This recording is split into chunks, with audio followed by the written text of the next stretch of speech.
It was a cold morning in January when two hikers stumbled upon a horrifying scene in Blackwood Forest, just outside Willow Creek, a town known for its well-kept suburbs and quiet streets. Alicia Ramirez, a 26-year-old marketing assistant, was found lifeless, her face bruised, her neck bearing clear marks of strangulation. Nearby, a silver bracelet engraved with the initials BC glinted in the frost. Detectives immediately swarmed the area, sealing it off as a crime scene. The medical examiner's report later revealed that Alicia had died between 10 p.m. and midnight the previous evening. Her belongings, a purse, keys, and phone, were missing. Her body bore no signs of sexual assault, puzzling investigators about the killer's motive. In small towns like Willow Creek, word travels fast. When Brian Carter, a respected high school teacher and father of two, was arrested days later, shockwaves rippled through the community. Brian Carter, 38, had been the golden boy of Willow Creek. Married to Lisa Carter, a local nurse, and father to two young children, he was the epitome of stability. His colleagues described him as dependable, if somewhat reserved. He was known to spend weekends coaching his son's soccer team and volunteering at school events. But behind closed doors, the Carter household wasn't as idyllic as it seemed. According to neighbors, Brian and Lisa's marriage had grown strained in recent months. Frequent arguments, slammed doors, and Lisa's occasional overnight stays at her sister's house hinted at deeper troubles. Lisa's testimony later revealed that their issues stemmed from trust. She'd found Brian's behavior suspicious: late-night phone calls, unexplained absences, and vague excuses. "I wanted to believe him," she told investigators. "I wanted to trust that it was just work stress. But deep down, I knew something was wrong." Alicia Ramirez had always been full of life. Her friends described her as bubbly and kind, though prone to making poor choices when it came to relationships.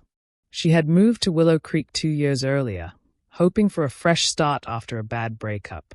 Her affair with Brian began innocently enough, or so it seemed. They met at an art class held at the local community center. Alicia had signed up to explore her creative side, while Brian claimed he was there to distress. Their connection was immediate, but what started as friendly banter quickly escalated.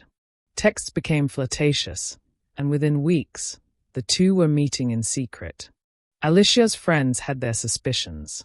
She was glowing one day, her best friend Emily recalled. "I asked if she was seeing someone, and she said, 'It's complicated.' I should have pressed her more."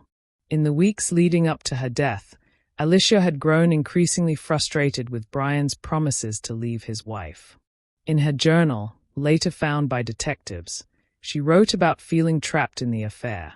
One entry, dated just a week before her murder, read, "I deserve more than this. I'm tired of being a secret.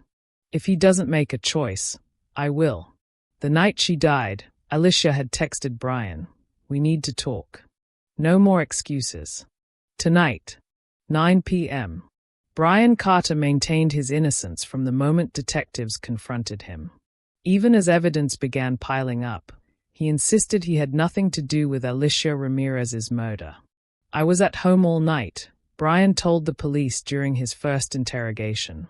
He looked exhausted, his eyes bloodshot from a sleepless night in the holding cell. "I was grading papers in my study while Lisa was upstairs asleep." But Lisa Carter's recollection didn't completely align with her husband's. "I don't remember seeing him in bed that night," she told detectives when interviewed separately. "But I just assumed he was downstairs. He'd been staying up late a lot recently." Brian's alibi became even shakier when a neighbor reported something unusual. "I let my dog out around 11 p.m. that night," the neighbor said. "And I noticed Brian's car wasn't in the driveway. I didn't think much of it at the time, but now, it's strange, isn't it?" Under mounting pressure, Brian's story changed. During a second interview, he claimed he had left the house briefly around 9 p.m.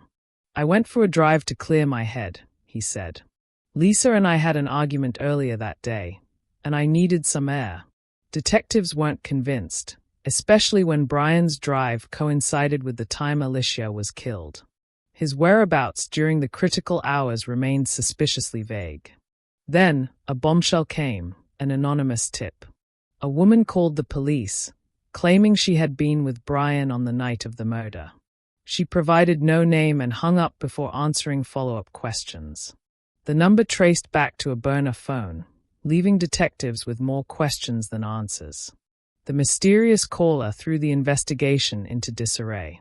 Brian's defense attorney seized on this development, arguing that the caller's testimony proved reasonable doubt.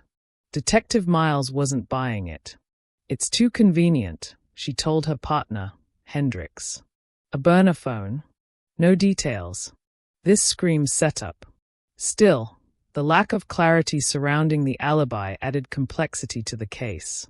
Was the caller real, or had Brian orchestrated a desperate attempt to protect himself? The answer remained elusive, casting a long shadow over the investigation. As Brian's alibi crumbled, physical evidence began to paint a damning picture. First, forensic teams found traces of Alicia's blood on the passenger seatbelt in Brian's car.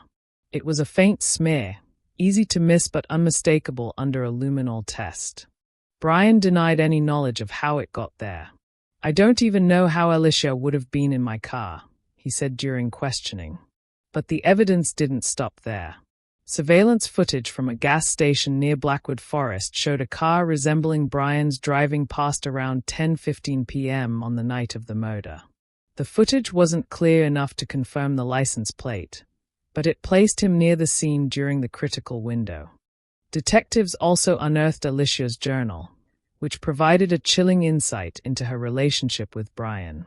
In one entry, dated 3 days before her death, she wrote, "He keeps saying he loves me, but I don't know if I believe him anymore.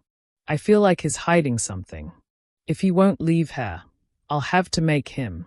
While the journal entries suggested Alicia's growing frustration, they also hinted at a meeting planned for the night she died.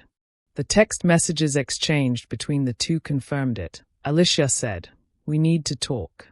No more excuses. Tonight, 9 p.m. Brian replied, "Okay." The usual spot. The usual spot was later identified as a secluded area near Blackwood Forest, a detail Brian vehemently denied. "That wasn't me," he insisted. "Someone else must have used my phone or pretended to be me." The bracelet found at the crime scene became another critical piece of evidence. Detectives traced it to a local jewelry store, where Brian had purchased it 6 months earlier. Store records showed he had paid in cash and requested the engraving BC. It was supposed to be a gift for Alicia, Detective Miles explained during a press briefing. It connects him directly to her and the scene. By this point, the case against Brian seemed airtight. But his defense attorney continued to argue that the evidence was circumstantial. "There's no direct proof that Brian was there that night," the lawyer said during pretrial hearings. "This entire case relies on assumptions and coincidences." The trial of Brian Carter, dubbed the Blackwood Affair murder case by the media, gripped the nation. Reporters flooded Willow Creek, eager to cover every twist and turn. The courtroom was packed daily with spectators, many of whom had once considered Brian a pillar of the community. The prosecution painted Brian as a desperate man who killed Alicia to protect his double life. When she threatened to expose their affair, the prosecutor argued, he silenced her in the most brutal way possible. They presented the physical evidence, the blood in his car, the surveillance footage, and the bracelet. Alicia's journal and text messages further cemented their narrative. But the defense fought back hard. They claimed the evidence was circumstantial and raised doubts about the police's handling of the case. "There's no direct evidence tying Brian to the crime," the defense attorney said. "And let's not forget the mysterious alibi witness. Who was she? Why hasn't she come forward?" Lisa Carter took the stand, her testimony a key moment in the trial. Tearfully, she admitted to suspecting Brian's infidelity but maintained that he wasn't capable of murder. "He's a good man," she said, her voice breaking. He made mistakes, but he wouldn't do this. Brian also testified, proclaiming his innocence. I loved Alicia, he said, his voice trembling. But I would never hurt her. I wasn't even there that night. The jury deliberated for 6 days before reaching a verdict, guilty of first-degree murder. Brian was sentenced to life in prison without parole. Years after Brian Carter was sent to prison, questions about the case persisted. Some believed justice had been served, but others weren't so sure. An investigative journalist, Amanda Allison, revisited the case for a true crime documentary. Her research uncovered troubling inconsistencies. The anonymous caller's identity was never determined, raising the possibility of third-party involvement. A witness came forward claiming to have seen a dark SUV parked near Blackwood Forest that night, but this lead was never fully explored. Alicia's phone had been wiped clean of several messages, suggesting someone may have tampered with evidence. Allison's documentary reignited public interest in the case, leading to renewed calls for an appeal. There are too many unanswered questions, she said during an interview. Did Brian kill Alicia, or was he the perfect scapegoat for someone else's crime? To this day, the truth remains elusive, leaving Willow Creek haunted by the events of that cold January night.